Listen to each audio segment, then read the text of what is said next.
नमस्कार, आप देख रहे हैं लाइव बिहार। मैं हूं आपके साथ असलम अब्बास। वीआईपी सुप्रीमो मुकेश सहनी अपने संकल्प यात्रा के तहत गोपालगंज पहुंचे हैं। इस दौरान उन्होंने अपने समाज से एकजुट और एक साथ आने का अपील की है। साथ ही उन्होंने कहा कि जिस तरीके से गोपालगंज के लालू यादव ने यादव समाज को एकजुट करके बिहार में कितना कुछ यादव समाज के लिए काम किया है, कितना राजनीतिक स्थिति में मजबूती आई है, उसी तरीके से अगर निषाद समाज के लोग भी अगर अपने पार्टी और अपने झंडा के साथ में एकजुट हो जाएंगे तो हम लोगों के पास एक राजनीतिक शक्ति होगी। साथ ही साथ भाजपा पर भी जबरदस्त तरीके से हमलावर दिखे। मुकेश सहनी निषाद आरक्षण को लेकर गोपालगंज में क्या कुछ बोल रहे हैं, जरा वो आप सुनिए। आज आपके बच्चे कितने मजबूर है, आप देखिए।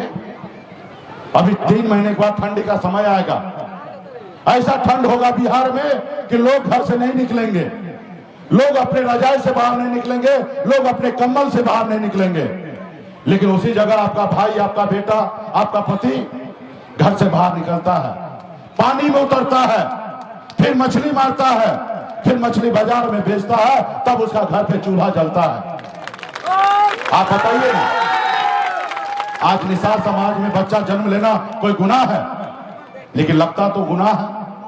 आज जैसे दूसरे लोग जिंदगी जीते हैं, वैसे आपका भी बच्चे का हक अधिकार है जिंदगी जीने का। लेकिन वो जन्म तो आपके घर में लेते हैं, लेकिन बचपन से लेकर बुढ़ापा तक गुलामी के जंजीरों में बंधा हुआ रहता है। आज जब आपके घर में बच्चा जन्म लेता है, जब उनको बुखार आता, तबीयत खराब होता है, तो आप इलाज कराने के लिए जाते हैं सरकारी हॉस्पिटल, क्योंकि आपके पास पैसा नहीं होता है। और सरकारी हॉस्पिटल का धक्का मार मार के खा खा कर आप परेशान हो जाते हैं, और आपके बच्चे जो है आपके गोद में दम तोड़ देता है। आप उसको इलाज नहीं करा पाते हैं क्योंकि आपके पास पैसा नहीं है। आप देखते रह जाते हैं कि आपके बच्चे आपके सामने में दम तोड़ देता है।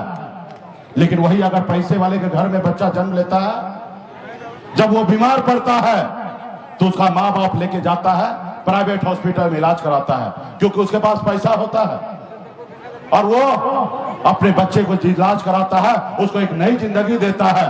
और आपके घर में बच्चा जन्म लेता है, इलाज का अभाव में मर जाता है। आप ऐसे माँ बाप हैं कि आप देखते रह जाते हैं, कुछ नहीं कर पाते हैं। इसके लिए कौन लड़ेगा, कौन बदलाव लाएगा? आपके हक अधिकार के लिए आप ही को लड़ना पड़ेगा, कोई और नहीं आएगा लड़ने के लिए। आज आजादी के 77 साल बीत गया, आज तक कोई नहीं आया लड़ने के लिए, और आने वाला 100 साल तक कोई नहीं आएगा लड़ने के लिए आपके लिए। अगर आप अपने बच्चे का भविष्य अच्छा देखना चाहते हैं तो आप ही को लड़ना पड़ेगा, संघर्ष करना पड़ेगा।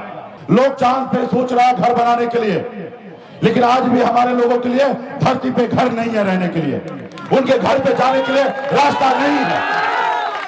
फिर मैंने अपने बच्चे को, घर परिवार को छोड़कर बंबई को, और 10 साल से बिहार में हम लोग लड़ाई लड़ रहे और संघर्ष कर रहे कि समाज को भला हो। एक समय था, मजबूरी था, माँ बाप को छोड़कर बंबई चला गया मेहनत मजदूरी करने के लिए। आज मेरे पास सब कुछ है। आज भी मैं अपने परिवार को छोड़कर, बच्चे को छोड़कर, आज पिछले 10 साल से आपके हक अधिकार के लिए मैं संघर्ष कर रहा हूं, लड़ाई लड़ रहा हूं। लोग मुझे कहते हैं कि मुकेश सहनी जी आप इतना बड़ा नेता हैं और आप एक जात की बात करते हैं। हम कहते हैं नहीं, हम एक जात की बात नहीं करते हैं। हम अपने आप को कहते हैं गर्व से कहते हैं कि मैं सन ऑफ मल्लाह हूं, मैं मल्लाह का बेटा हूं। और ये निसार समाज जो है मेरे लिए कोई जात नहीं है, ये मेरा परिवार है और मैं अपने परिवार के लिए लड़ाई लड़ रहा हूं। हर एक नौजवान को अपने आप को सन ऑफ मल्लाह बनकर हम सभी को लड़ाई लड़ना पड़ेगा, तब बदलाव आएगा। जैसे लालू प्रसाद यादव जी लड़ाई लड़े तो आज यादव भाई का भला हुआ कि नहीं हुआ? वो कितना पीछे थे, लेकिन आज देखिए बिहार में इतना मजबूत हो गया है कि बिहार में किसी का औकात नहीं है कि हमारे यादव भाई को कोई आंख दिखा दे या कोई उंगली दिखा दे। ये कैसे हुआ? ये सत्ता में आके, पावर में आके हुआ साथियों। और आपके पास भी वही पावर, वही वोट है। जैसे हनुमान जी के पास शक्ति था, लेकिन उनको पता नहीं था कि कितना शक्ति है उनके पास। लोगों ने उनको बताया कि प्रभु आपके पास अपरंपार शक्ति है। जब हनुमान जी को एहसास हुआ तो हनुमान जी ने 7 समुद्र पार जाकर रावण को लंका को जलाने का काम किया साथियों, रावण को लंका जलाने का काम किया। वही शक्ति, वही पावर यूपी, बिहार, झारखंड में निषाद के पास है साथियों। आप सोया हुआ शेर हैं। जिस रोज आप जग जाइएगा उस रोज बिहार और लखनऊ क्या आप दिल्ली को कब्जा कर सकते हैं साथियों, दिल्ली को कब्जा कर सकते हैं। हमारे केवट महाराज भगवान श्री राम को पार लगाए थे। हमें किसी की जरूरत नहीं है, हम अपनी नैया को पार लगा लेंगे। इसके लिए एकता के साथ रहना पड़ेगा, मजबूती से काम करना पड़ेगा। जितने भी माता बहन है, आप लोग जब यहाँ से निकलिएगा तो अपने अपने मायके में फोन कीजिएगा और कहिएगा कि सहनी जी आए थे और ये बात बोले और इसी के तरीके से हम सबको चलना है, तब जाके बदलाव आएगा। देखिए ना, जो जात सरकारी जात बना उसको बदलाव आया कि नहीं? उत्तर प्रदेश में एक दलित की बेटी 4 बार मुख्यमंत्री बन गई। पैसे के दम पे नहीं, वोट के दम पर। रामविलास पासवान जी एक दलित का बेटा देश में इतना बड़ा नेता बने, किसके दम पे? पैसे के दम पे नहीं, वोट के दम पर। इसलिए साथियों आज नीतीश कुमार जी बने हैं, ये पैसे के दम पे नहीं, गरीब का बेटा है, वोट के दम पर बना। उसी तरीके से आने वाला समय में जब आपने विधानसभा में अपना अगर बेटा को विधायक बना दीजिएगा तो दिन रात आपके लिए काम करेगा। इसलिए साथियों जब पार्टी मजबूत होगा तब ना नेता को विधायक बनाया जाएगा। जब पार्टी मजबूत नहीं रहेगा तो कैसे होगा? तो इसलिए तमाम हमारे माता बहन, नौजवान साथी सभी लोग मजबूती से आप लोग काम किए हैं।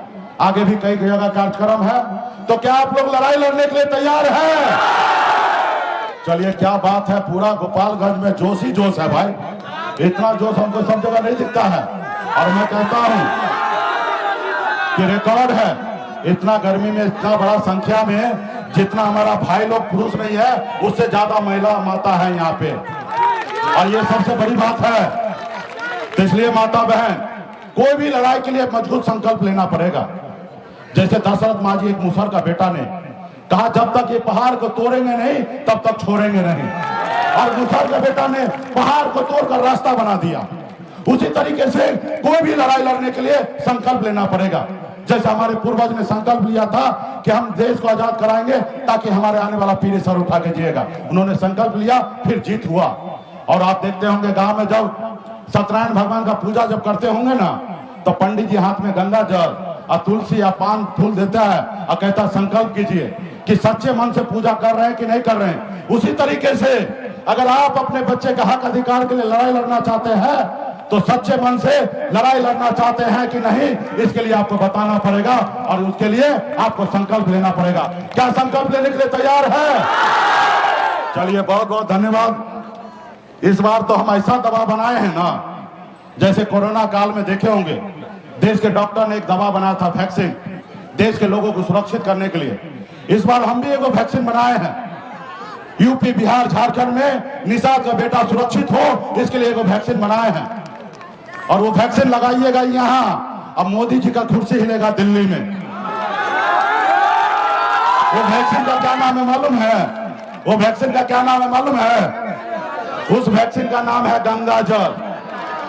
तो गंगा जल लेके संकल्प कीजिएगा ना, तो मोदी जी और उनके लोगों को पैसा पता चल जाएगा, क्योंकि उनको गलतफहमी है, क्योंकि उनके पास पैसा है। उनको लगता है गरीब मल्लाह है, लड़ेगा चिल्लाएगा, जब चुनाव का समय आएगा तो 200 रुपया देंगे वोट खरीद लेंगे। जब आप संकल्प आप लीजिएगा तब मोदी जी मान लेगा कि अब निषाद का वोट बिकेगा नहीं, निषाद का वोट उनके बच्चे के लिए लड़ाई लड़ने के लिए है। और जब ये बात उनको दिमाग में आ जाएगा ना, जब ये बात दिमाग में आ जाएगा कि वोट बिकेगा नहीं, वोट हमारे विरोध में गिरेगा, तब मोदी जी डरेंगे, घबराएंगे। और जब डरेंगे, घबराएंगे तो जल्दी 2024 से पहले आरक्षण लागू कर देंगे, क्योंकि उनको अभी प्रधानमंत्री बनना है और राहुल गांधी जी को बनना है। हमको बनना नहीं है, ना आपको बनना है। हमको तो सिर्फ आरक्षण चाहिए ताकि यूपी, बिहार, झारखंड में 5 करोड़ निषाद परिवार के चेहरे पे मुस्कान आ सके, साथियों, मुस्कान आ सके। तो अभी आपने मुकेश सहनी को सुना है, उन्होंने साफ साफ पर कहा है कि जब तक आरक्षण हम लोग को नहीं मिल जाता है, उसकी ऐलान और घोषणा नहीं हो जाती है, तब तक हम लोग वोट नहीं करेंगे, उसका बहिष्कार करेंगे। साफ साफ वो कह रहे हैं आरक्षण नहीं तो वोट नहीं। साथ ही उन्होंने कहा कि किस तरीके से हम लोग का समाज पिछड़ेपन का शिकार है और अगर आरक्षण हम लोगों को मिल जाता है तो हम लोग भी समाज में विकास की रफ्तार तेजी आएगी और हम लोग के समाज के घर के बेटा, लड़का, भाई विकास के दुनिया में आगे बढ़ता हुआ नजर आएगा। साथ ही साथ उन्होंने केंद्र सरकार के खिलाफ और भाजपा के खिलाफ कितना कुछ बोला है, आपने वो भी सुना है। आप अपनी राय क्या रखते हैं मुकेश सहनी के इस बयान के बारे में, हमें कमेंट करके जरूर पहुंचाइएगा। तब तक के लिए बने रहिए लाइव बिहार के साथ। आपका धन्यवाद। लाइव बिहार यूट्यूब पर सब्सक्राइब और फेसबुक पर लाइक जरूर करें।